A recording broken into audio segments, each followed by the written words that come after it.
Guys, welcome to another exciting time with CTN with Adedoyin. For those of you just joining my channel, CTN means changing the narrative. Today I am going to be diving into a series I started last year. This is Meet the Poets, their poem, and my perspective. I am going to be doing a non-African poem today titled She Walks in Beauty by Lord Byron.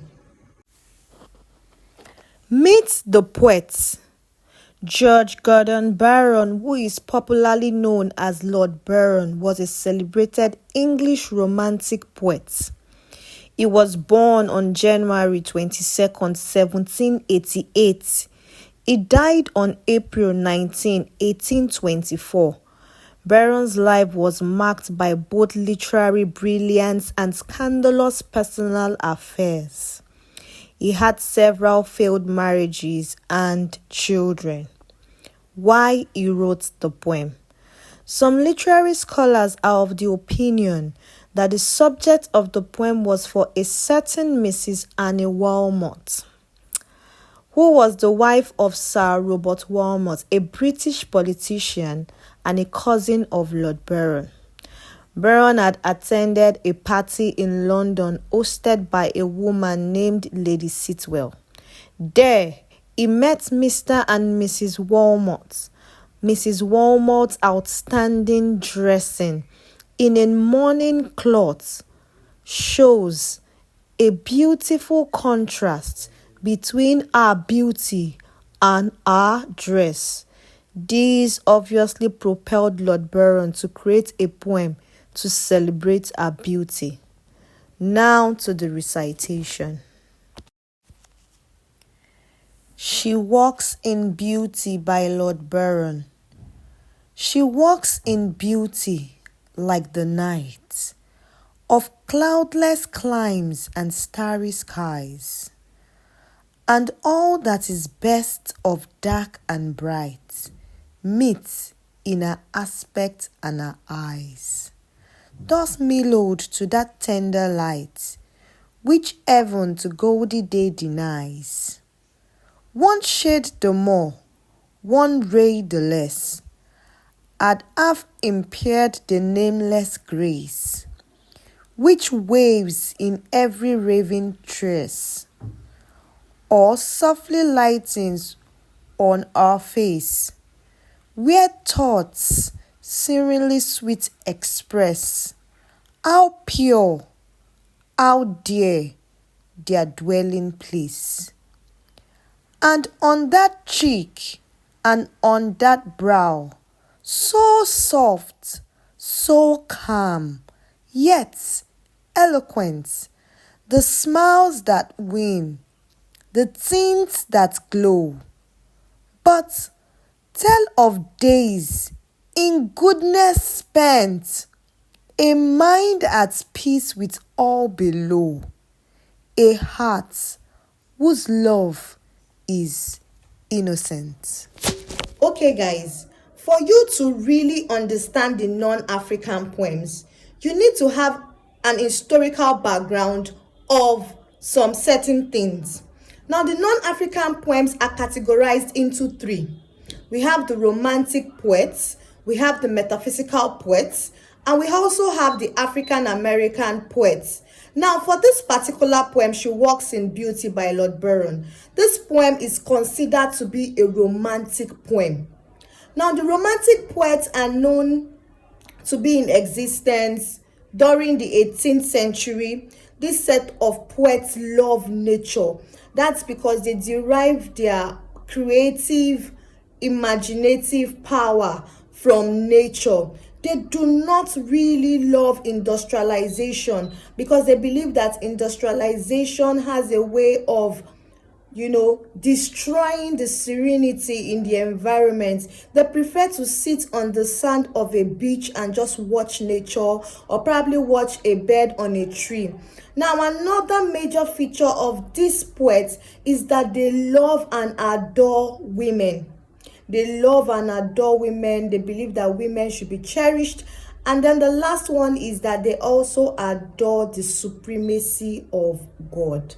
So the poem She Walks in Beauty is a romantic poem. And that means that Lord Byron is a romantic poet. Now to the analysis. Okay, guys, now to the subject matter. She Walks in Beauty is a very interesting and straightforward poem written in 3 stanzas of 6 lines, making it a total of 18 lines.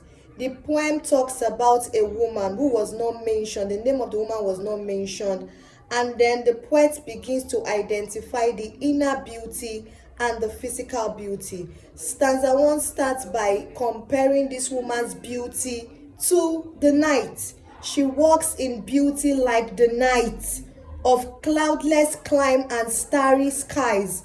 Now, the poet's romantic nature comes into play here as he begins to use all this naturistic feature to compare the beauty of the woman. In stanza 1, we see night, we see skies, we see heaven.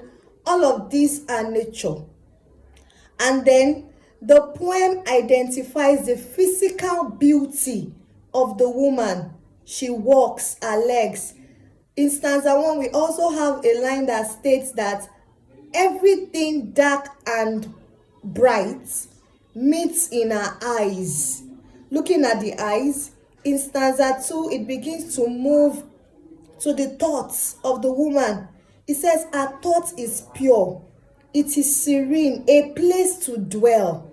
You can see that the poet begins to identify the inner beauty at this point.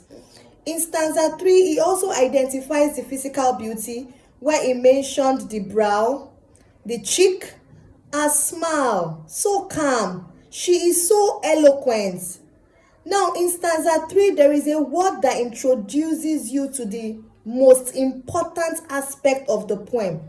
The third stanza, the last 3 lines, is a very important and cogent line that helps to identify the theme in the poem.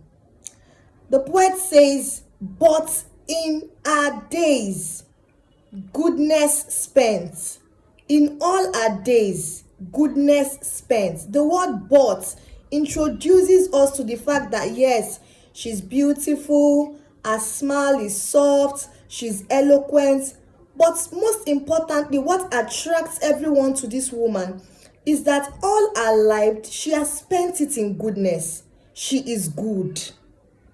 And then it also identifies the fact that she has peace. Her peace of mind is to all below.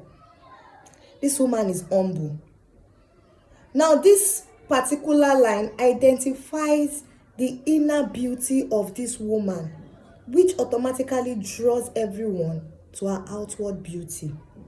It says, "Her heart of love is innocent." So the poet's personnel basically is trying to identify the beauty of a woman, but he is emphasizing on the fact that the inner beauty is very important. In fact, the inner beauty draws the outward beauty to people. So the poem is a very simple poem that just talks about the beauty of a woman, identifying the physical beauty, and then also looking at the inner beauty. The poem has a rhyme scheme of AB, AB, AB, CD, CD, CD, EF, EF, EF. Now, for you to understand what the rhyme scheme is, you have to look at the last word of every line. I am planning to do a separate lesson to teach you how to understand the rhyme scheme in any poem given. So if you really want to learn, you can just drop in the comment section rhyme scheme so that I would know that yes, you really want to learn how to identify the rhyme scheme in the poem. So that is basically what She Walks in Beauty is all about. The poet identifies 2 types of beauty, the physical beauty and the inner beauty, but most importantly, stresses that the inner beauty is more important than the physical beauty, as the 2 of them, the inner beauty helps to draw the beauty, the physical beauty to people. Now to the themes in the poem. We have the theme of harmony of beauty. The harmony, like a blend, the blend of the physical beauty and the inner beauty. We also have the theme of beauty as a virtue and an expression of the outward qualities. We have the theme of innocence there. We also have the naturistic theme coming up there, where the poet's personnel uses some words associated with nature. We have heaven, we have skies, we have clouds, and a whole lot. And then for the poetic devices, we have simile that compares two things. We can see that the poet compares the woman's beauty to the night. We have personification, where it talks about our thoughts, seemingly sweet express thoughts, something that is abstract. We are giving it a human attribute. We have alliteration there.